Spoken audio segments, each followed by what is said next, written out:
Yo, what is good, Jets Nation? Welcome back to Jets Media. This is Richie, and guess what? The rookies, they are reporting to One Jets Drive training camp tomorrow.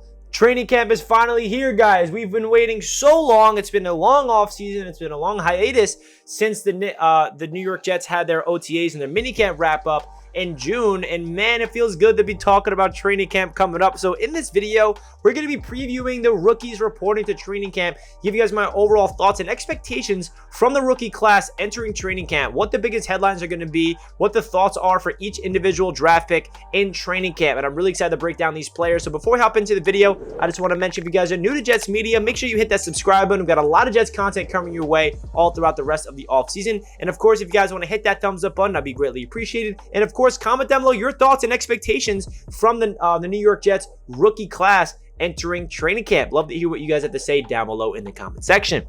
With that being said, let's dive right into the video. So overall, before we get into each individual rookie, I think that the class as a whole, there's going to be a lot of pressure behind them simply because of the narrative that the New York Jets won the draft, which they did, right? So the pressure's on. The pressure's going to be on their shoulders, but at the same time, I think Jets fans in particular, we should not put pressure on this rookie class to be the saviors of the franchise. These are the guys that we're hoping to be impactful this season as rookies, but also develop and learn and grow and become hopeful core pieces for this team in the future, right? We didn't draft these players to be impactful and to take over the squad this year. We're not expecting Garrett Wilson to lead the entire team in receptions and touchdowns. We're not expecting Sauce to be the lockdown generational corner right away. We're not expecting Jermaine to be, a 10-15 sack guy right away. So that's what I just want to say. I don't want everybody to, expect these rookies to be the saviors of the franchise right away. This is a big stepping stone for this organization to get this amount of talent in one draft class, and there's going to be a lot of eyes on these rookies as Jets fans and the NFL world in general, because at the end of the day, the Jets 100% did win the NFL draft, so there's going to be pressure.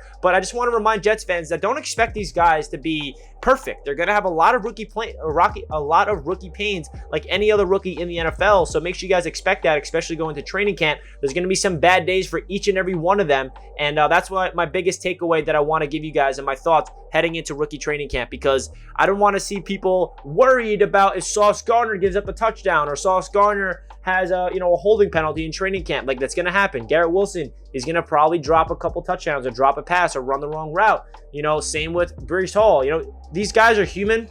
They're rookies. They're learning. They're not going to be perfect. So that's really what my first main point I want to bring up before we get into each individual player. So let's get into Sauce Gardner. Obviously, Sauce Gardner probably has the most pressure on him out of any of these rookies, because when you're a player that's drafted 4th overall, that's a cornerback, you're expected to be a lockdown corner, especially when you have the resume that Sauce has at Cincinnati by not giving up a damn touchdown throughout his entire collegiate career, and a guy with the size and the length and the quickness and the smarts that he possesses. We're expecting great things from him, and I feel like Sauce Gardner in training camp is going to have a lot of excitement, because throughout OTAs, he did not really Robert Saleh didn't just hand him the opportunity to be the number 1 corner. He had to take it away from Breece Hall. And, DJ Reed got banged up in minicamp, so that gave Sauce an opportunity to run with the ones. But I'm really curious to see if Sauce is going to be running with the ones right out of the gate. Is he going to be the starting corner when training camp opens up? Or is Robert Saleh still going to make it a competition and give Breece Hall that starting job and make Sauce Gardner win that from him?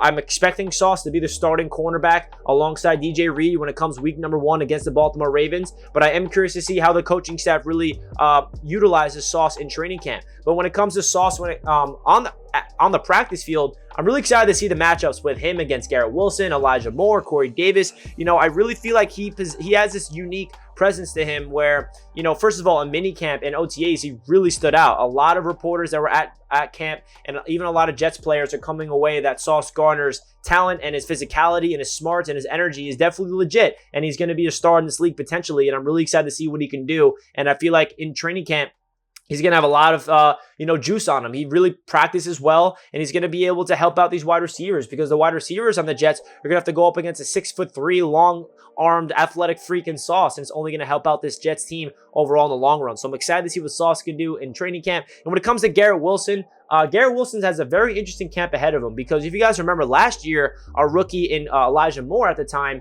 he was lighting up camp, and he was a talk of training camp. It was Elijah Moore and Carl Lawson. Those are the two guys that we kept hearing about on offense and defense. So I'm curious, is Garrett Wilson going to have the same type of camp that Elijah Moore had last year? Because there's no denying that Garrett Wilson has every single tool you want in a true #1 receiver in this league. And the best part about Garrett Wilson this year is we're not throwing the burden on Garrett Wilson to be the #1 receiver. We have Elijah Moore entering year #2. We have a veteran in Corey Davis coming back year #2 in the system. We have Braxton Berrios being retained. So it's not like we drafted Garrett Wilson at number 10 and we're just saying, all right, Garrett Wilson, you're our only guy. So can you please just put this team on your back? That's what it kind of felt like last year for Corey Davis. He was like the only guy in the roster that were like, all right, Corey, we know you're not a traditional #1 receiver, but we're not going to expect the rookie Elijah Moore to be the #1 receiver. But Corey, you're going to have to do it. And you're going to have to put the weight in your shoulders. And we all know how that panned out. Did not work. Now you add Garrett Wilson. You have Elijah Moore entering year #2. You still have Corey Davis. You retain Braxton Berrios. You have Denzel Mims. You have Jeff Smith.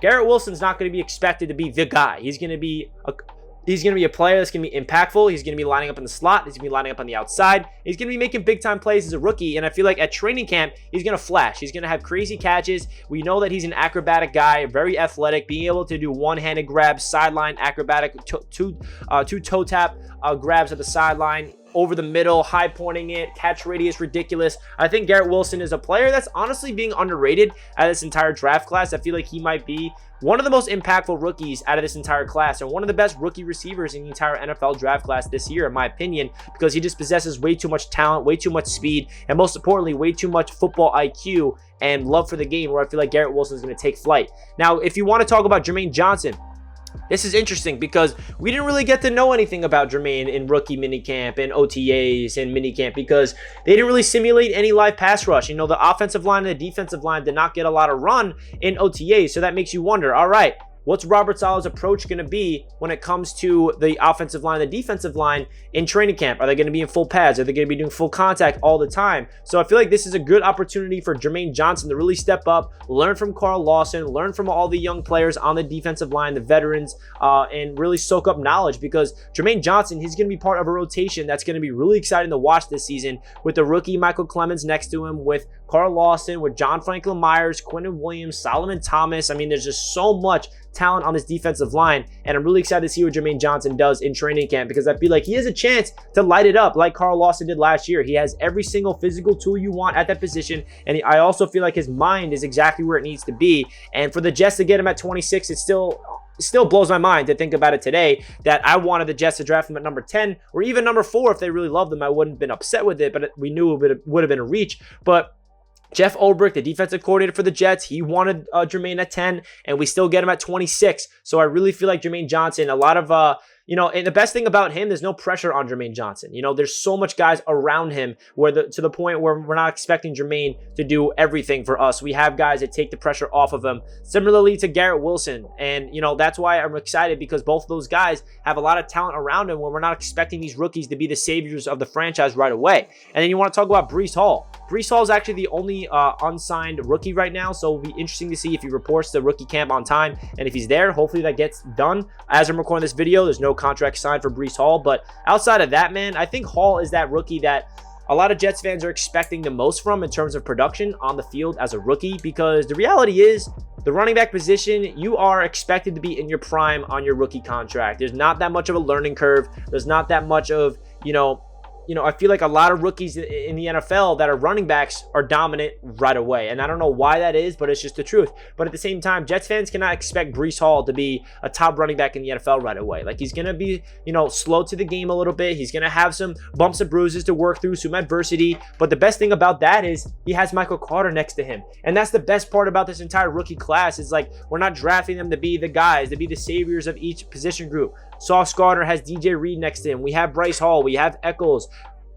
Garrett Wilson, I mentioned, has Elijah Moore and all these guys around him. Jermaine Johnson has all these guys around him. Breece Hall, he has Michael Carter, who had a really good rookie season last year. So it's not like all the pressure's on Hall to be the #1 running back. No, you're going to be splitting carries with a young, extending Michael Carter. And you're going to have the veteran Tevin Coleman, who's going to be, in there at some times, because we know that the New York Jets run a system where they like using 3 running backs. But I do think that the 2 guys in Carter and Hall, they're going to be getting the most snaps. But when it comes to Hall's expectations in training camp, we didn't really get to see a lot of the running backs at OTAs as well because there's more passing simulations and you can't really see the run game if there's no offensive line. So I'm really curious to see what Hall looks like in camp. Is he going to be breaking free a lot? Are we going to be hearing his name that's going to be breaking loose and just getting those long touchdowns, making people miss in the open field? Is he that guy? Because I think he has a lot of hype. And there's a lot of, talks about Breece Hall being a very productive running back as a rookie early on in his career. But at the same time, we cannot put that weight on his shoulders. He's going to be a rookie. He's going to learn through the NFL game. He's going to have some adversity. But I really feel like if there's one guy on this rookie class that's going to be impactful immediately, it's definitely Breece Hall. And I'm super excited to see what Hall does in his rookie season with the New York Jets. Now, moving on to the next player, that being Jeremy Ruckert. He has a very interesting training camp ahead of him because if you guys forgot, he did not participate in OTAs with the New York Jets because he's been dealing with a foot injury that he actually got at the Senior Bowl. So I don't know if Jeremy Ruckert will be ready to go for training camp. I sure hope so because those reps that he missed in OTAs and minicamp is definitely something that he needs to make up for at training camp because what those OTAs are all about is mental reps, understanding the scheme. So it's going to be behind the 8 ball in terms of understanding the offense, in terms of gaining confidence. But the great thing about Jeremy Ruckert is we're not expecting him to be the number 1 guy either. Like all these rookies, we're not expecting to take over the position because of the talent around him at that position group. We bring in CJ Uzomah, we bring in Tyler Conklin. Those are the 2 veteran tight ends that Zach Wilson and the New York Jets offense will be relying on the most. Jeremy Ruckert's going to be involved this season for sure in certain packages. His name will be called. It's more of a long-term option. And I feel like Jeremy Ruckert, if he's healthy in training camp, I'm excited to see what he can do because we did not get to see anything from him at OTAs. CJ Uzomah as well was not really healthy during OTAs. So Zach Wilson really gained confidence and chemistry with Tyler Conklin. So let's see what Jeremy Ruckert can do if he's healthy. If he's out there on the field in training camp, I really feel like he's going to become a fan favorite, especially during training camp because it's the hometown kid. I already met him twice at Lindenhurst. So you know that at training camp, if he catches a touchdown and the fans are there, everyone will go crazy. It's just a really awesome story that Jeremy Ruckert's living. So I'm really excited to see what Ruckert can do because like I said, we simply do not know what he looks like in a Jets uniform yet. We did not really see anything from him. Hopefully he's healthy and ready to go. I really feel like as a rookie though, he's not expected to really do that much. I feel like if his name is called, he's going to be a guy that's going to be impactful in the blocking scheme. But when it comes to the passing game, if he does have to go out there, run some routes, I really feel like he'll be a reliable target for Zach Wilson for the long term. And I'm excited to see what he can do as a rookie for sure. And then moving on to Max Mitchell. Max Mitchell is a very interesting player because if you look at this Jets offensive line depth chart, there's not really one guy behind Becton and Fant that we're confident with if unfortunately one of Fant or Becton goes down with an injury. Because we know that Fant is coming off knee surgery. We know that Becton, we all know that he's been, rehabbing and he was not playing in OTAs at all. He shows up apparently out of shape, which I just don't believe that. We'll see in training camp if Becton's ready to go. But what I'm trying to say is our 2 tackles were not participating in OTAs either.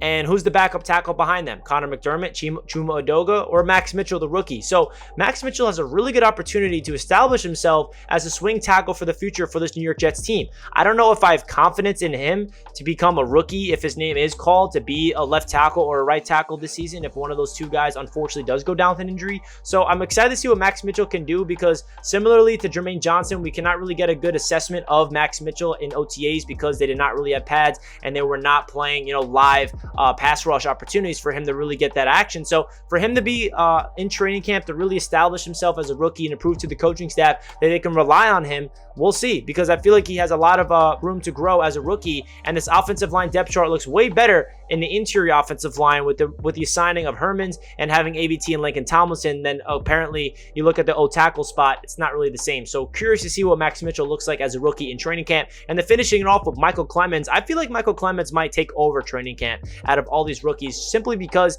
he's going to be going up against the 3rd string and the 2nd stringers. And I feel like he's just physically ready for the NFL. Maybe not mentally yet. I think that's what he really needs to work on. And when I say mentally, I mean just learning the scheme, learning the speed of the NFL, knowing where he needs to go at the edge, where to go his routes, how to anticipate blocks at the NFL at the next level. It's different in the NFL than the college game. So I feel like Michaelclements definitely has a chance to do some great things in training camp. And I'm excited to see what he can do when I go to training camp, which, oh my God, that's going to be a lot of fun. I'm going to training camp July 30th and the last 2 games of August when they go up against the Atlanta Falcons. So that's going to be a lot of fun. So let me know if you guys are going to any of those training camps. So that really does it for this video, guys. Let me know your thoughts and your biggest expectations from this rookie class heading into training camp. It's going to be a lot of fun. Cannot wait to see what happens. We got the rookies reporting tomorrow, and then next week the entire team will be reporting. So leave a comment down below if you stayed into the end of the video. Like the video if you guys enjoy, and I'll catch you guys on my next one. Let's go Jets. Peace out.